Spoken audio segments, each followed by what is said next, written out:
তখন থেকে মহারাজ কি লিখছেন খাতায়? মনে হচ্ছে সকাল থেকে চিন্তা ওনার মাথায়। হ্যাঁ, তাই মনে হচ্ছে। আমাদের সাথে কোনো কথাই বলছেন না, শুধু লিখে চলেছেন। একজন মানুষ মনোযোগ দিয়ে কাজ করছেন আর তোমরা ক্রমাগত বকে চলেছো।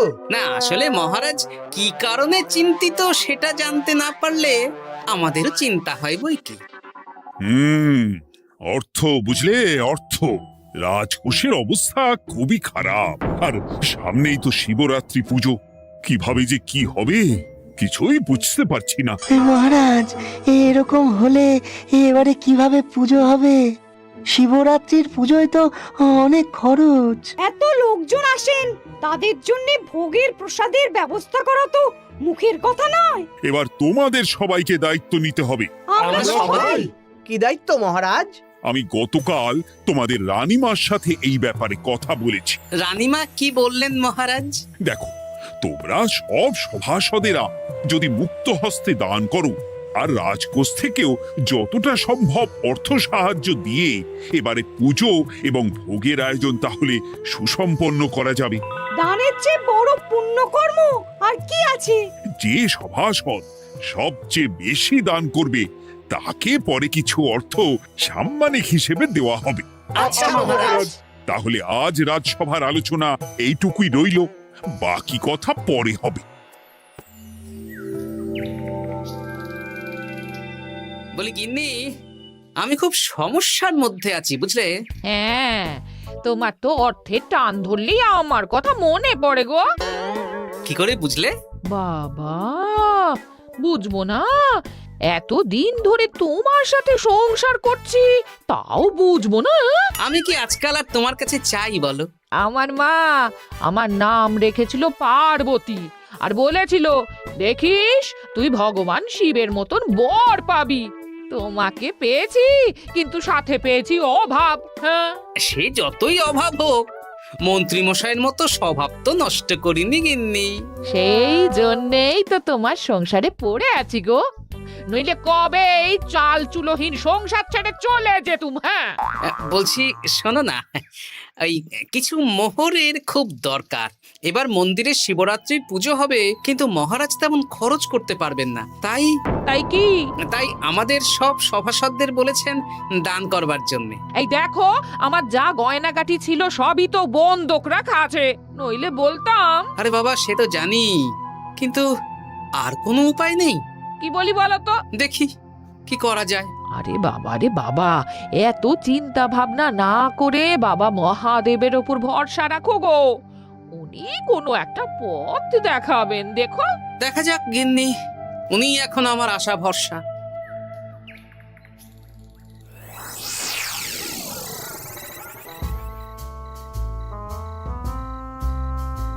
আরে মন্ত্রী মশাই, আপনি তখন থেকে শুধু এদিক ওদিক করছেন কেন বলুন তো? তা কি করব? না, আমরা তো বুঝতে পারছি না আপনার কি হলো। জীবনে অনেক অপমানিত হয়েছি, অনেক মার খেয়েছি, এবার সম্মান চাই। আর কেউ সম্মান না করলেও আমরা কিন্তু আপনাকে বেশ সম্মান করি মন্ত্রী মশাই। তোদের সম্মান আর মহারাজের সম্মানের মধ্যে অনেক পার্থক্য আছে। না, ওই ছোট মুখে বড় কথা বলছি মন্ত্রী মশাই, ক্ষমা করবেন। হ্যাঁ, মহারাজ আপনাকে কেন সম্মান করবেন? সামনে শিবরাত্রি, প্রত্যেক বছরের মতন এবছরেও গ্রামের মন্দিরে রাজবাড়ির তত্ত্বাবধানে পুজো হবে, আর সেই পুজোয় আমাকে দান করতে হবে। তা করুন, আপনার কি অর্থের অভাব নাকি? আরে বাবা, সব অর্থ দিয়েই তো তোদের গিন্নিমার গয়না বানিয়ে দিয়েছি, আমার হাতে আর আছে কই?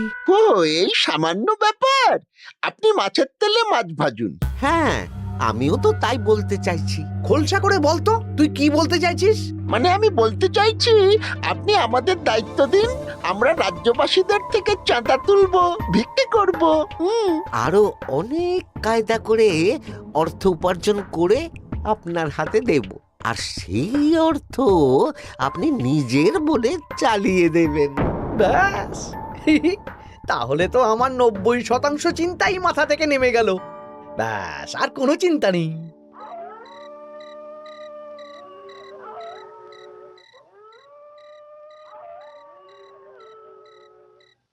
কি গো, এত রাত হয়ে গেল, এখনো ঘুমোচ্ছ না কেন বলো তো? হ্যাঁ, খুব চিন্তা হচ্ছে গো গিন্নি, এখনো বুঝে উঠতে পারিনি যে কি করে দান করব। শুধু অর্থদানই কি দান নাকি গো? শিব ঠাকুর তো আমাদের প্রত্যেকের মধ্যেই রয়েছেন গো। হ্যাঁ, তা তো তিনি আছেন। তুমি বরং ভক্তদের সহযোগিতা করো। পুজোর দিন ভক্তরা দূর থেকে যাতে মন্দিরে আসতে পারে সেই ব্যবস্থা করো। মন্দির প্রাঙ্গণ পরিষ্কার পরিচ্ছন্ন রাখো। হ্যাঁ, ঠিক বলেছো গিন্নি, এটা তুমি ঠিক বলেছো।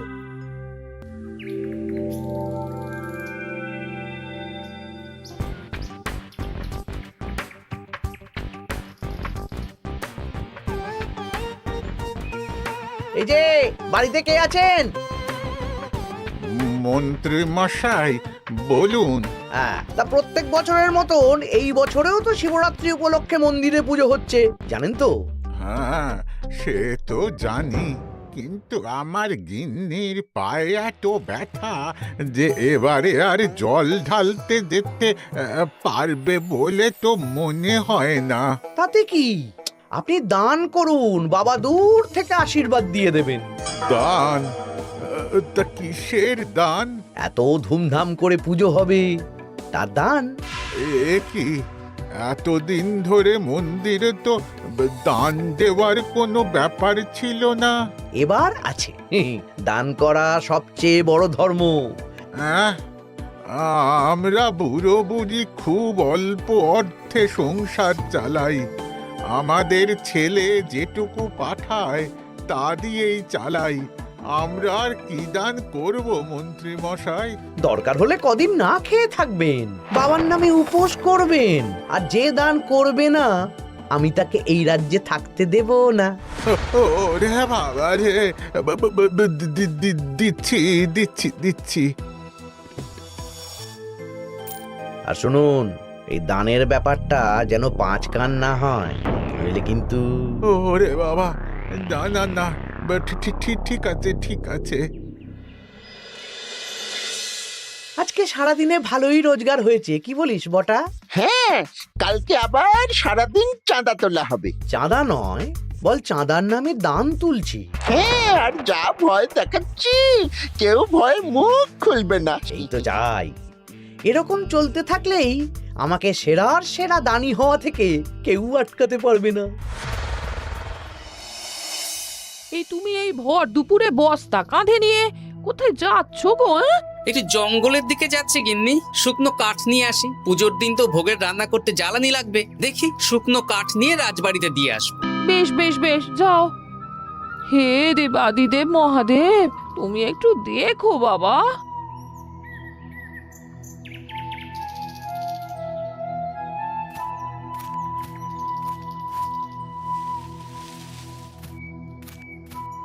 আরে আরে, নগেন খুঁড়ো না, এই সময় কাঠ কুড়োচ্ছ কেন? কি আর করব গোপাল, কাঠ কুড়িয়ে নিয়ে যাচ্ছি, এবার এগুলো হাটে বেচবো। সে কি গো, তোমার ছেলে তো শহরে চাকরি করে বলেছিলে, এ মাসে সে অর্থ পাঠায়নি? সে তো পাঠিয়েছিল বাবা, কিন্তু আর ভাগ্যের পরিহাস, কি বলবো বলো। কি হয়েছে, কোনো সমস্যা নাকি? না না না, সমস্যার কথা জানানো যাবে না, জানালেই আমাদের বিপদ। আরে কি হলো, চুপ কেন?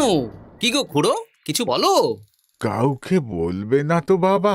না না, বলো না, আমি কাউকে বলবো না, আমাকে বিশ্বাস করতে পারো। আসলে আজকে সকালে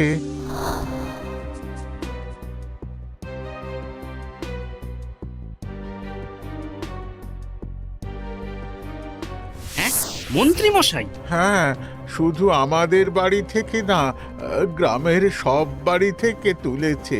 ঠিক আছে খুড়ো, তুমি নিশ্চিন্তে থাকো। আর আমার চিন্তার শেষ নেই। আমার গিন্নির কদিন ধরে এত পায়ে ব্যথা যে এবারে অতটা হেঁটে মন্দিরে বাবার মাথায় দুধ ঢালতে যেতে পারবে না। ঠিক আছে, তুমি একদম চিন্তা করো না, আমি দেখছি কি করা যায়।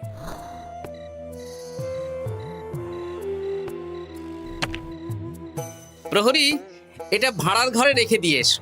বলো গোপাল দিয়েছে, ভোগ রান্নার সময় জ্বালানি লাগবে তো, তাই এই কাঠ দিয়ে গেলাম। আচ্ছা গোপাল দাদা।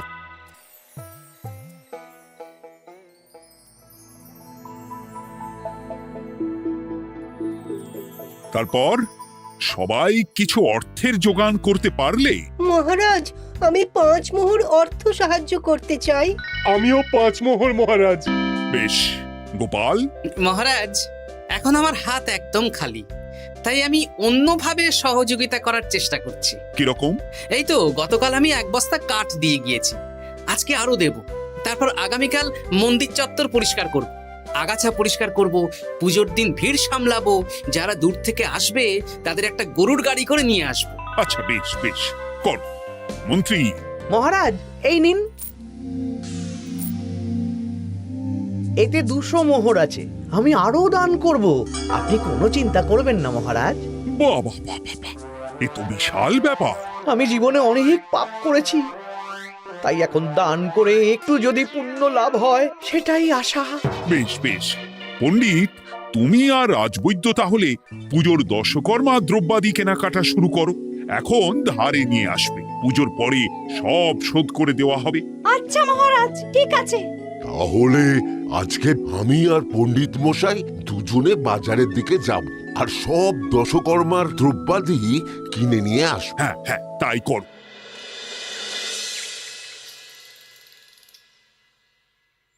এই ঘটা পুঁটির বাবা একটা কানা করিও চাঁদা দেয়নি। হ্যাঁ, আমার মাথায় একটা বুদ্ধি আছে। কি বুদ্ধি? দেখ, ওদের বাড়ির বাইরে একটা শাড়ি ঝুলছে। শাড়িটা দেখে খুব একটা ওই পুরানো মনে হচ্ছে না। ওটা হাত সাফাই করে বাজারে বেচে যা অর্থ পাবো সেটাই মন্ত্রী মশাইকে দেব, তাই তো? একদম তাই।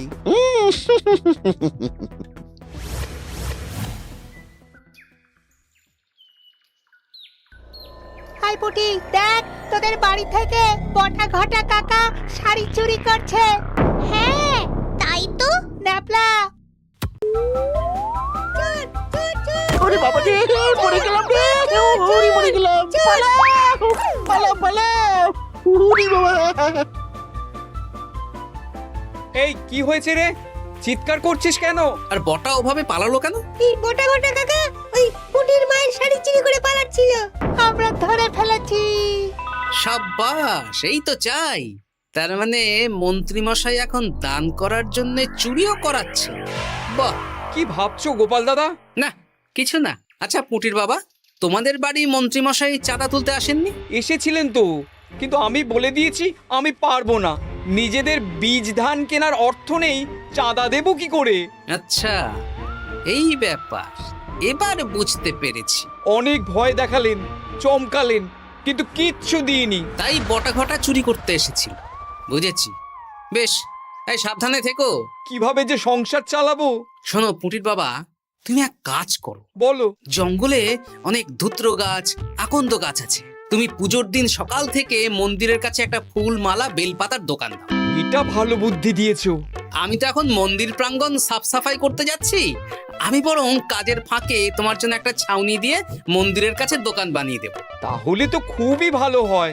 এই পুটি, তোরাও আমার সাথে চল, হাতে হাতে সাহায্য করবি। চল চল চল। চলো গোপাল দাদু।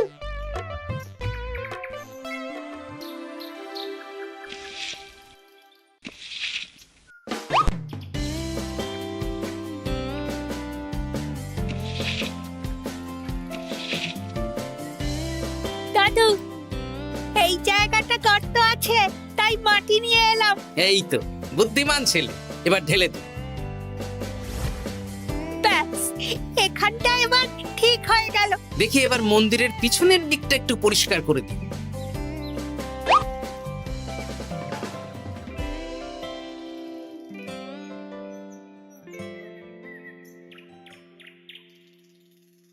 জয় মহাদেব। কি কিসের আওয়াজ হলো? হ্যাঁ দাদু, কিরকম একটা টং করে আওয়াজ হলো। দেখি তো।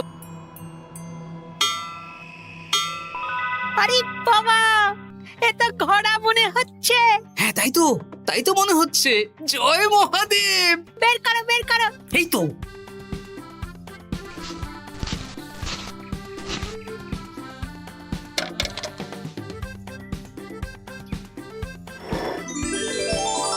ও দাদু, এ তো সোনার মোহর। জয় মহাদেব। তুমি সত্যি আছো প্রভু, তুমি সত্যি আছো। কি দাদু, তুমি কাঁদছো কেন? সবই মহাদেবের কৃপা। মহারাজ বলেছিলেন দান করতে, মহাদেব নিজেই নিজের পুজোর ব্যবস্থা করে নিলেন রে। হ্যাঁ, তাই তো দেখছি দাদু। তবে শোন, এই কথাটা কাউকে বলিস না। আচ্ছা গোপাল দাদু, আমরা কাউকে বলবো না। হ্যাঁ।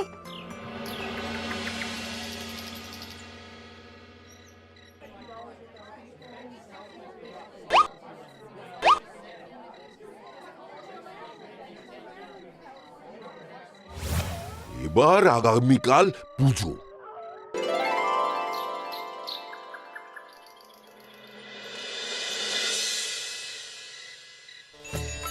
জয় শিব শম্ভু, হর হর মহাদেব। হে প্রভু, হে মহাদেব, জগতের কল্যাণ করো ভোলানাথ। জয় শিব শম্ভু।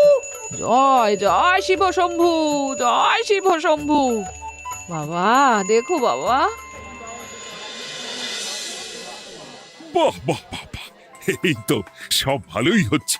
ভালো তো হবেই মহারাজ, আমি যা দান করেছি, পুজো পাঠ এবারে ধুমধাম করে হবে। দান করে অত অহংকার করতে নেই মন্ত্রী। এক হাতে দান করলে আরেক হাতকে জানাতে নেই, বুঝলে? বুঝেছি মহারাজ।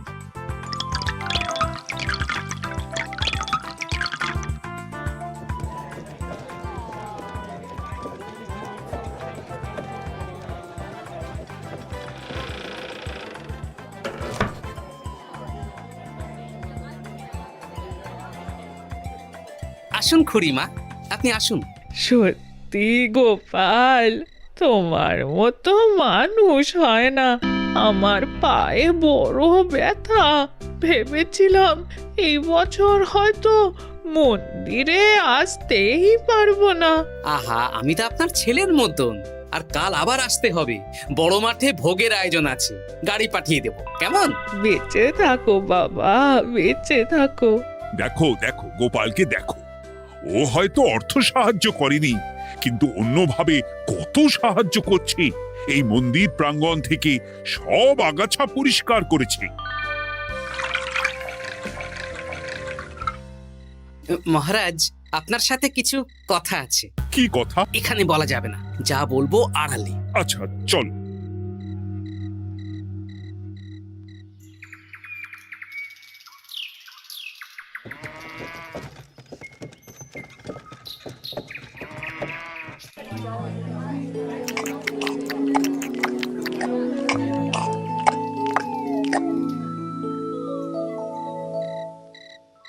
আজ সান্ধ্য সভায় সবাইকে আমি ডাকলাম, তার একটাই কারণ। কি কারণ মহারাজ? কি বলবেন আজ?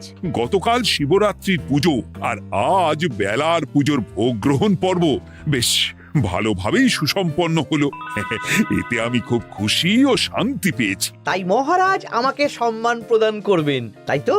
আমার মনে হয় আমি সবচেয়ে বেশি দান করেছি। না, তুমি তো কোনো নিঃস্বার্থ দানই করনি। মানে আমি যে কত মোহর দিলাম। ওগুলো তো লোকজনকে ভয় দেখিয়ে দানের নামে চাঁদা তুলে দিয়েছো। সেরেছে, সব জেনে গেছেন। হ্যাঁ, সেই জন্য সম্মান নয়, তোমাকে শাস্তি দেওয়া হবে। ওরে বাবারে, ভুল হয়ে গেছে, ভুল হয়ে গেছে। ক্ষমা করুন মহারাজ, ক্ষমা করুন। এসব ক্ষমার অযোগ্য ভুল। যাই হোক, মহাদেবের কৃপায় মহাদেবের পুজো হয়েছে। তুমি যে অর্থ লোকজনের কাছ থেকে তুলেছিলে সেটা লোকজনের মধ্যেই বিলিয়ে দেওয়া হবে। তাহলে পুজোয় যা খরচ হলো তার বকেয়া কিভাবে মেটাবেন? সেটার ব্যবস্থা তো স্বয়ং মহাদেব করেছেন মন্ত্রী মশাই। হ্যাঁ, মহাদেব কিভাবে? আমি একদিন বিকেল বেলা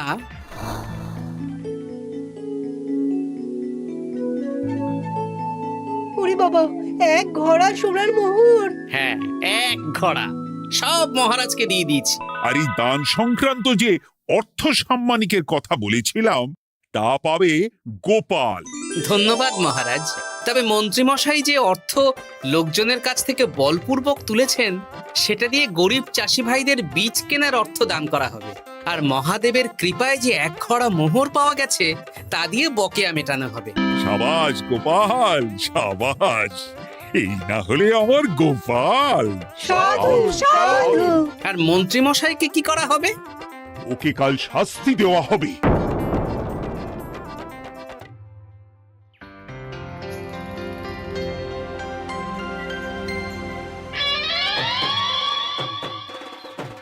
ও মহাদেব, ও শিব ঠাকুর, আমাকে ক্ষমা করে দিন, ক্ষমা করে দিন আমাকে। ওসব না বলে একবার কান ধরে উঠবস করুন আর একবার করে বলুন, জয় মহাদেবের জয়। জয় মহাদেবের জয়, জয় মহাদেবের জয়, জয় মহাদেবের জয়। সবই মহাদেবের দান।